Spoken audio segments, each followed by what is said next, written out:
Hi there, my name is Curtly Johnson and I'll be facilitating you through the Maths Unit Standard 9009. The title of this unit standard is Apply Basic Knowledge of Statistics and Probability to Influence the Use of Data and Procedures in order to investigate life-related problems. Let's understand some concepts of the interpretation of data. The first concept is frequency. Now, what is frequency? It is the number of times a number appears in a set of data. Our second concept is the mode. The mode is the number which appears the most in a set of data. For example, if the number 7 appears the most times in a set of data, number 7 will be your mode. Our third concept is the median.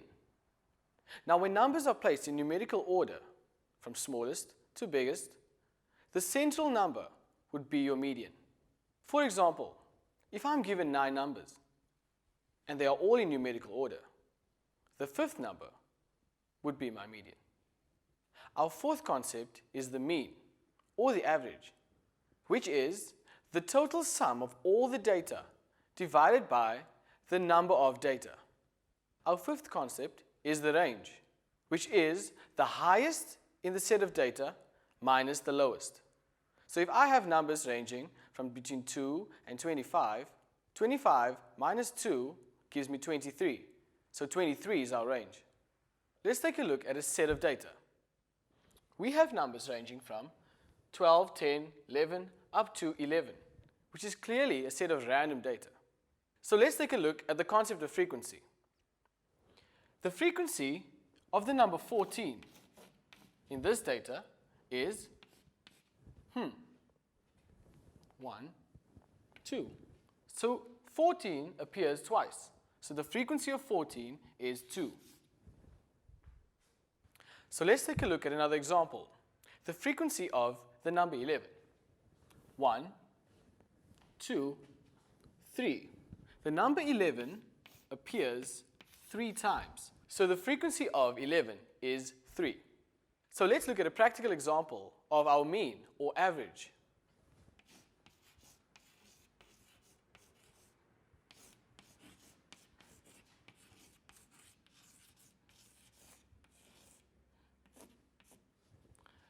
Firstly, we sum up our data.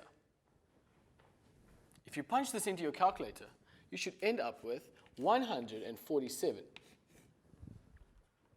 Then, we need to calculate our data set. How many variables do we have? 1, 2, 3, 4, 5, 6, 7, 8, 9, 10, 11, 12.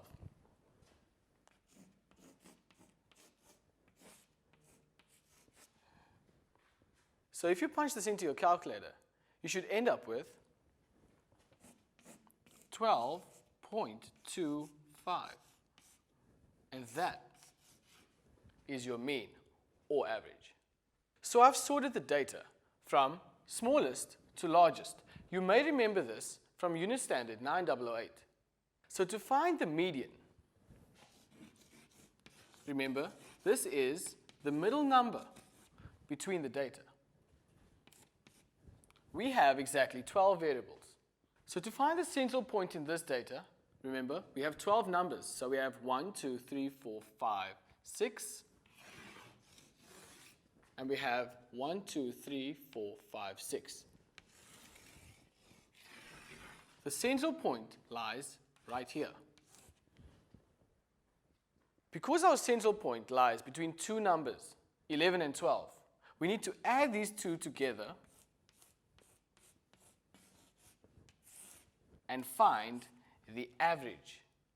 If you use your calculator, you should end up with 11.5. And that is our median. So our next topic is the frequency table. The definition of a frequency table is a way of sorting data which calculates the frequency of the data, as well as simplifies the data in order to easily determine other features of the data. So here's our data set, comprising of 1, 2, 3, 4, 5, 6, 7, 8, 9, 10, 11, 12 numbers in our data set. So let's look at a practical example of a frequency table. So here we have the number range, 0 to 10, 11 to 20, and 21 to 30. And here we have the tally, which counts how many times numbers have occurred between the range 0 and 10, 11 and 20, and 21 and 30. So let's begin with the tally. How many times have numbers occurred between the range 0 and 10? 1, 2, 3. So let's look at the tally between the range 11 and 20. 1, 2, 3, 4, and 5. 6, 7, 8, and 9. So let's look at the range between 21 and 30. I can't seem to find any. I can either leave it blank or draw a line. So the frequency of the range between 0 to 10 is 1, 2, 3, 3. The frequency for the range between 11 and 20 is 5, 6, 7, 8, 9. 9. The frequency of the range between 21 and 30 is 0. So once again, you can leave it blank or you can draw a line. Remember, when we counted, our data set comprised of 12 numbers. So let's look at our total.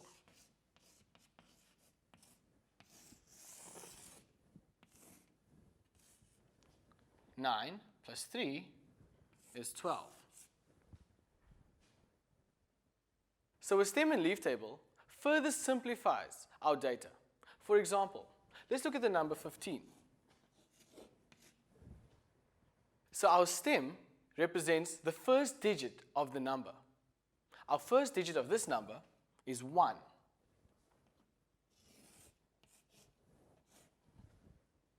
The leaf represents the second digit of our number. In this case, it's 5. So there you have it. Now we have our stem and leaf table for the number 15. The next concept is the graphical representation of data. Here we look at bar charts, histograms, and pie charts, for example. Remember, these graphs help us visualize the given numerical data. So coming on your screen now is a bar graph. Now let's look at how to interpret data from a table. This table represents the traveling activity between Jimmy, Paul, Graham, and Wesley, and how many times they've traveled to Port Elizabeth, Cape Town, Johannesburg, and Durban. In our last column on the right, we have the total travel. So let's take a look at Jimmy. Jimmy has traveled to Port Elizabeth 5 times. He has traveled to Cape Town twice. He has traveled to Johannesburg 3 times, and Durban 7 times. In total, he has traveled 17 times. So in our first question, who between Jimmy, Paul, Graham, and Wesley has traveled more to Johannesburg? The answer is Wesley.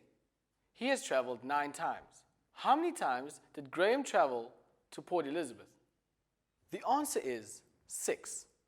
Question number 3. Who enjoys traveling more on the whole? So now we look at the last column, in total travel. The highest number is 29, Wesley. So let's look at a practical example of the bar graph, where our travelers have traveled to Port Elizabeth. Jimmy's been there 5 times. Paul has been there twice. Graham has been there 6 times. And Wesley has been there 12. So if I have to draw this onto the bar graph, Jimmy has been there 5 times. Our 5 mark is over here. So Paul has been there twice. 2 is just less than half of 5. So we estimate it will be about there. Graham's been there 6 times, which is just over our 5 mark.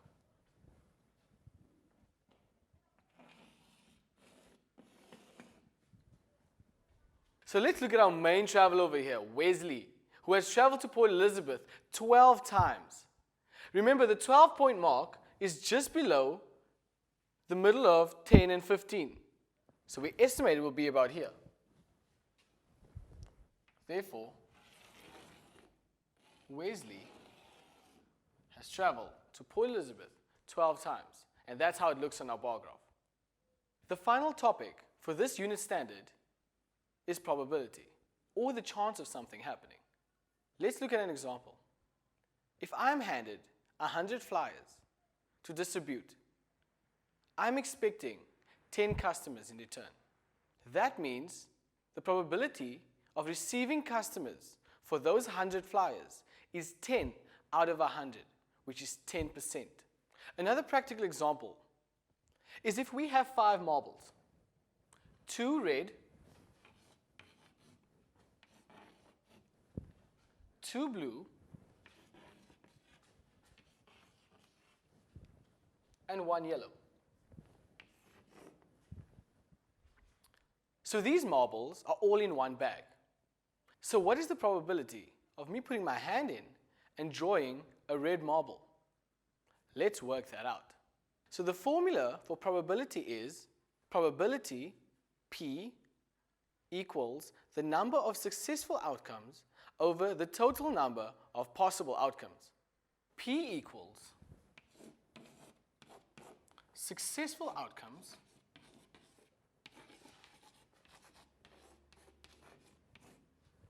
over the total outcomes. How many red do we have, which counts as our successful outcomes? 1, 2. Divided by our total outcomes, which is 5. 1, 2, 3, 4, 5. So the possibility of drawing a red marble is 2 out of 5. This can also be converted into a percentage by timing this fraction by 100, which will give us 40%. So my name is Curtly Johnson, and I want to thank you for joining me with this unit standard. Keep up the good work. I'll see you next time.